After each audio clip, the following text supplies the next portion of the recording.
"I perceive, sir," said Mr. Quarterpage, as Spargo entered the library, "that you have read the account of the Maitland trial." "Twice," replied Spargo. "And you have come to the conclusion that—" "But what conclusion have you come to?" asked Mr. Quarterpage. "That the silver ticket in my purse was Maitland's property," said Spargo, who was not going to give all his conclusions at once. "Just so," agreed the old gentleman. "I think so, I can't think anything else. But I was under the impression that I could have accounted for that ticket, just as I am sure I can account for the other 49. "Yes, and how?" asked Spargo. Mr. Quarterpage turned to a corner cupboard and in silence produced a decanter and two curiously shaped old wineglasses. He carefully polished the glasses with a cloth which he took from a drawer, and set glasses and decanter on a table in the window, motioning Spargo to take a chair in proximity thereto. He himself pulled up his own elbow chair. "We'll take a glass of my old brown sherry," he said. "Though I say it as shouldn't, as the saying goes, I don't think you could find better brown sherry than that from Land's End to Berwick-upon-Tweed, Mr. Spargo, no, nor further north either, where they used to have good taste in liquor in my young days. Well, here's your good health, sir, and I'll tell you about Maitland." "I'm curious," said Spargo. "And about more than Maitland. I want to know about a lot of things arising out of that newspaper report. I want to know something about the man referred to so much, the stockbroker, Chamberlain." "Just so," observed Mr. Quarterpage, smiling. "I thought that would touch your sense of the inquisitive. But Maitland first. Now, when Maitland went to prison, he left behind him a child, a boy, just then about 2 years old. The child's mother was dead. Her sister, a Miss Bayliss, appeared on the scene. Maitland had married his wife from a distance, and took possession of the child and of Maitland's personal effects. He had been made bankrupt while he was awaiting his trial, and all his household goods were sold. But this Miss Bayliss took some small personal things, and I always believed that she took the silver ticket. And she may have done, for anything I know to the contrary. Anyway, she took the child away, and there was an end of the Maitland family in Market Milcaster. Maitland, of course, was in due procedure of things removed to Dartmoor, and there he served his term. There were people who were very anxious to get hold of him when he came out, the bank people, for they believed that he knew more about the disposition of that money than he'd ever told, and they wanted to induce him to tell what they hoped he knew. Between ourselves, Mr. Spargo, they were going to make it worth his while to tell." Spargo tapped the newspaper, which he had retained while the old gentleman talked. "Then they didn't believe what his counsel said, that Chamberlain got all the money?" he asked. Mr. Quarterpage laughed. "No, nor anybody else," he answered. "There was a strong idea in the town, you'll see why afterwards, that it was all a put-up job, and that Maitland cheerfully underwent his punishment knowing that there was a nice fortune waiting for him when he came out. And as I say, the bank people meant to get hold of him. But though they sent a special agent to meet him on his release, they never did get hold of him. Some mistake arose. When Maitland was released, he got clear away. Nobody's ever heard a word of him from that day to this. Unless Miss Bayliss has." "Where does this Miss Bayliss live?" asked Spargo. "Well, I don't know," replied Mr. Quarterpage. "She did live in Brighton when she took the child away, and her address was known, and I have it somewhere. But when the bank people sought her out after Maitland's release, she, too, had clean disappeared, and all efforts to trace her failed. In fact, according to the folks who lived near her in Brighton, she'd completely disappeared, with the child, 5 years before. So there wasn't a clue to Maitland. He served his time, made a model prisoner, they did find that much out, earned the maximum remission, was released, and vanished. And for that very reason there's a theory about him in this very town to this very day." "What?" asked Spargo. "This. "That he's now living comfortably, luxuriously abroad on what he got from the bank," replied Mr. Quarterpage. "They say that the sister-in-law was in at the game, that when she disappeared with the child, she went abroad somewhere and made a home ready for Maitland, and that he went off to them as soon as he came out. Do you see?" "I suppose that was possible," said Spargo. "Quite possible, sir. But now," continued the old gentleman, replenishing the glasses, "now we come on to the Chamberlain story. It's a good deal more to do with the Maitland story than appears at first sight. I'll tell it to you and you can form your own conclusions.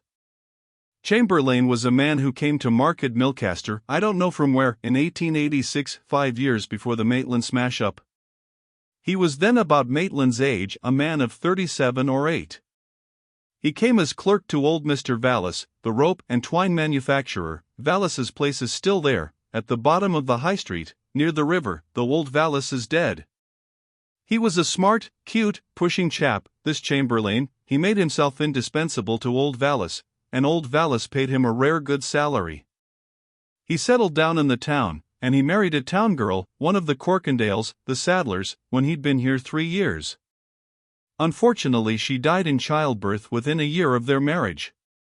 It was very soon after that Chamberlain threw up his post at Vallis's, and started business as a stock and share broker.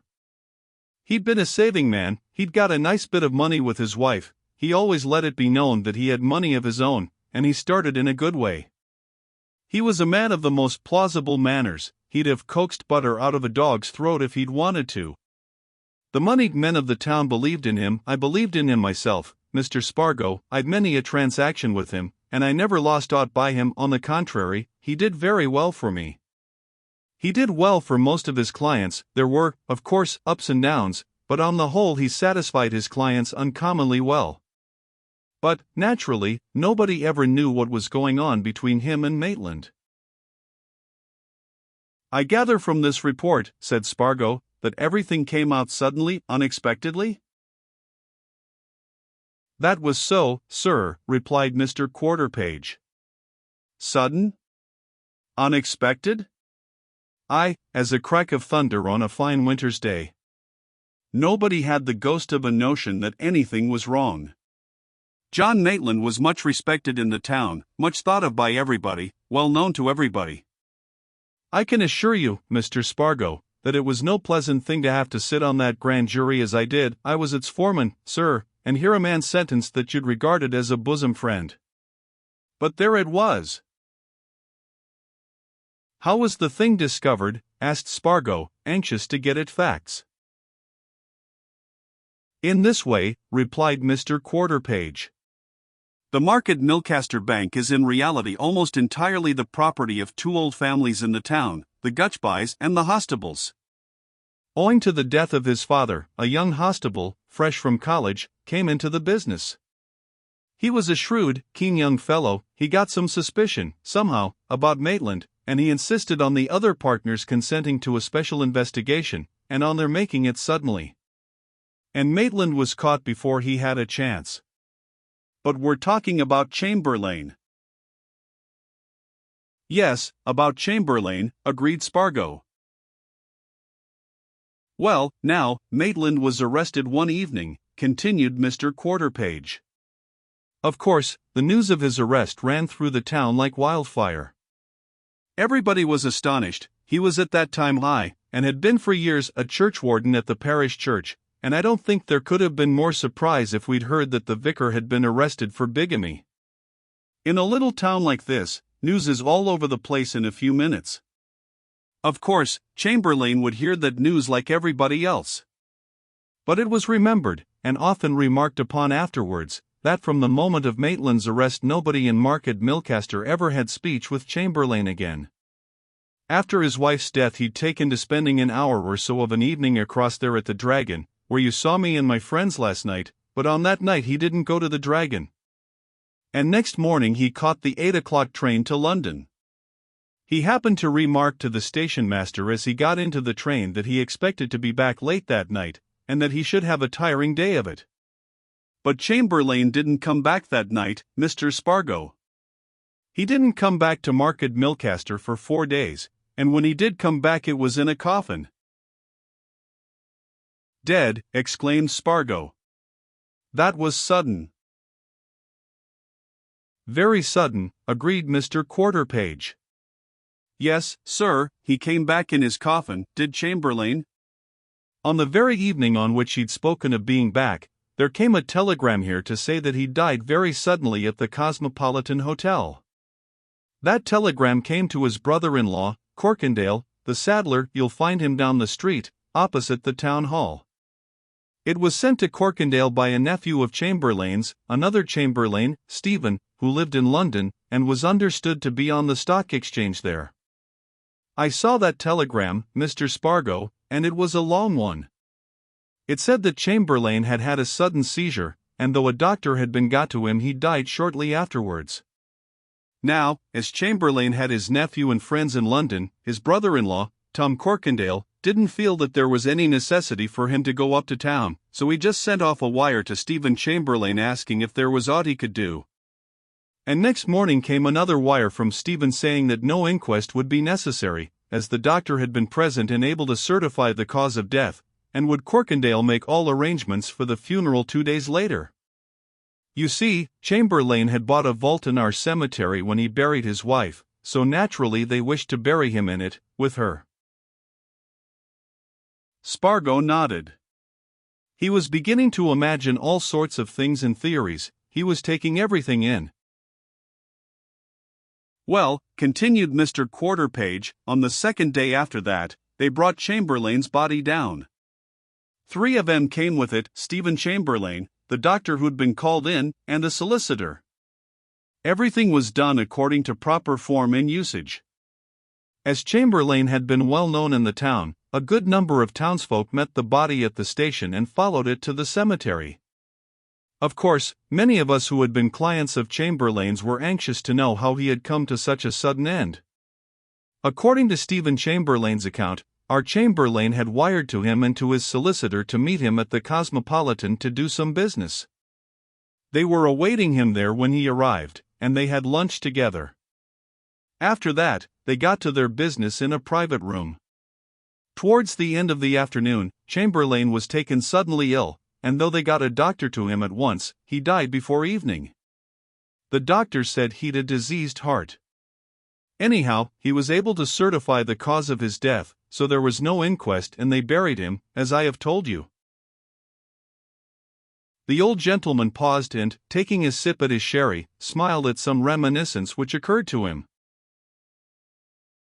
"Well," he said, presently going on, "of course, on that came all the Maitland revelations, and Maitland vowed and declared that Chamberlain had not only had nearly all the money, but that he was absolutely certain that most of it was in his hands in hard cash.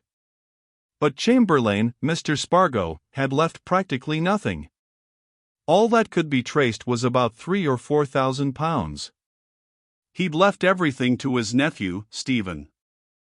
There wasn't a trace, a clue to the vast sums with which Maitland had entrusted him. And then people began to talk, and they said what some of them say to this very day." "What's that?" asked Spargo. Mr. Quarterpage leaned forward and tapped his guest on the arm. "That Chamberlain never did die, and that coffin was weighted with lead," he answered.